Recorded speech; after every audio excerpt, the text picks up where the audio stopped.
we're taking all the tetras in. It's been 4 long months since we've put these fish in. We can't wait to see the juvenile ghost knife. I bet we got him about this big. Yeah, he was barely 3 inches long, right? Yeah, and now I bet you he's going to be about this big. Well, I don't know if he's that big, but he's probably going to be about 5 or 6 inches. Yeah. I cannot wait to see the Rainbow Emperor tetras and how colorful and how much size they gained. When I put them in here, they were barely an inch long. Remember that. They were barely an inch long when I put them in here. Now you can see that the plants are getting brown because the temperature flunking right now. Yesterday was 80 degrees, now it's 63.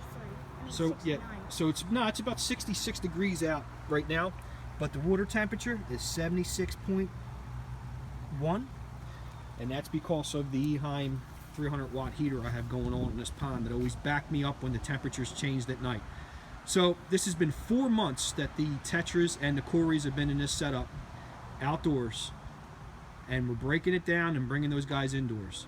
So we're probably going to do a quickie on this video, and we're going to come back to you once we get the guys acclimated and they're in the setups. It's the end of the pond, guys. End of the pond for the season, but it was an absolute success, and we do have quite a bit of space next year to do 1 on each side and have 3 total ponds. And I would love to bring out a lot of the other fish that we have and see how well they do outside. All right. Bye, guys. Bye. Okay, guys, Nathan's out front playing with the kids while I acclimate the fish. They usually do my acclimation for about an hour, but I'm stepping it up to about an hour and 25 minutes. We're already 25 minutes into this acclimation, and I do a nice slow drip. I use airline valves. The other airline valve is actually inside the bucket to control the drip. And as we get closer to the time allotted, I will somewhat turn it up a bit and get a little bit more than just a 3 drop per second that I start with. I typically go up to about 5 to maybe 8 drops per second. The fish are in the 5-gallon buckets. I did a 15-gallon water exchange between the pond water and the main system water. I did a big water change on the system about a day ago prior to doing this switch over. I have no reason to think that we'll have any problems with these guys actually adjusting to the water. I use RO water and DI water, and even though that pond was filled up with a lot of rainwater, the pH was pretty much the same, about 6.8. I'm sorry, about 6.5. So with that being said, the pH is the same as the pond water. The only difference would be maybe some of the mineral content. The water was probably had a little bit more mineral in it, considering the fact that a lot of fallen leaves were inside the pond. One really cool thing I found out was that not only did all the Rainbow Emperor tetras make it, the bleeding hearts are huge and got a ton of color, but I also put a whiptail catfish in the pond about 2 months ago, and I did not see him at all. When I would go into the pond with the GoPro to shoot some video, he was nowhere to be found, and I just thought that maybe he just didn't make it. He made it, and he looks pretty good. I'll take a video of him. He's actually going to go into the 40-gallon mixed species tank, which has a lot of algae growth on the plants and the wood, and this way he'll settle in nicely in that system and be able to compete and feed with the other guys that are in there. But we'll take another video once we actually put the fish in the system. And thank you very much for stay tuned. This video is probably going to be about 8 minutes long, which is longer than I would want my videos, but it's going to be broken up into about 3 or 4 videos. Thanks, bye. Okay guys, basically this is a moment I have literally been waiting for my whole life. I always wanted to have a centralized system and a fish room.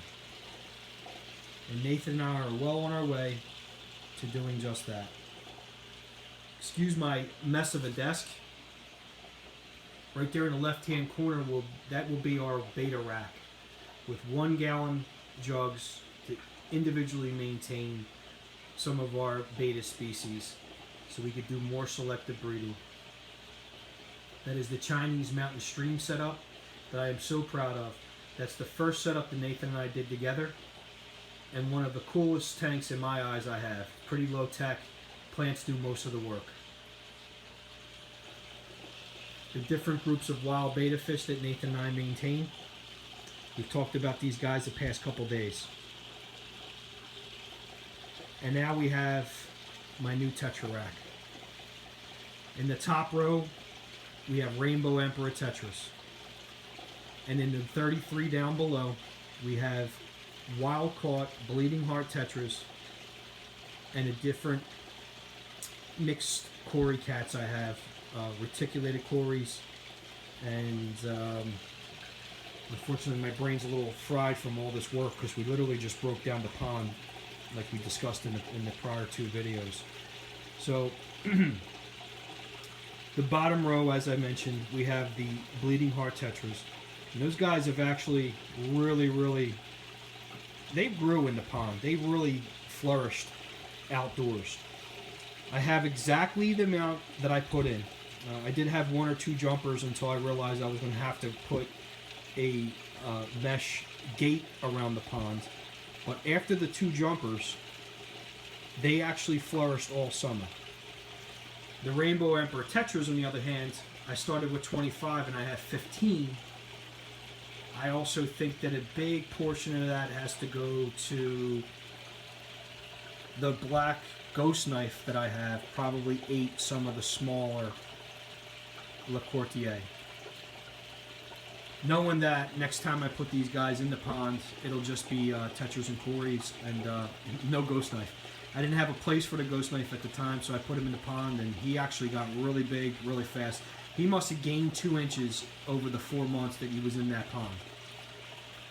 These guys literally are just in the rack system, not even 35 to 40 minutes.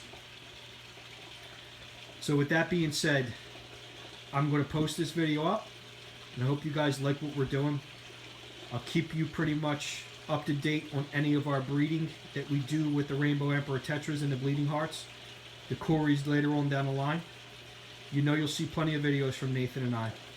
Thanks for following. Thanks for caring. FunctionBuilt-Aquatics.